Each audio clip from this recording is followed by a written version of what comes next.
Puisi. Sunyi di tanah perjuangan. Di sudut-sudut desa yang tak tersentuh cahaya, mantan-mantan pejuang terdiam, meredam lara. Dulu, mereka angkat senjata untuk harapan. Kini, mereka hanya angkat tangan, menanti belas kasihan. Di rumah-rumah reot, cerita perjuangan memudar. Tak ada gemilang, hanya kemiskinan yang tegar. Dulu berani melawan, kini melawan sepi. Menghitung waktu di antara harapan yang mati. Anak-anak mereka menatap langit penuh tanya.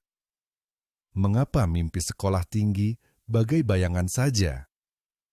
Tak ada yang peduli, tak ada yang datang. Mereka yang berjasa kini terdiam, terlupakan. Sementara di kota, janji-janji berkumandang megah. Kekuasaan diarak dengan wajah penuh bangga.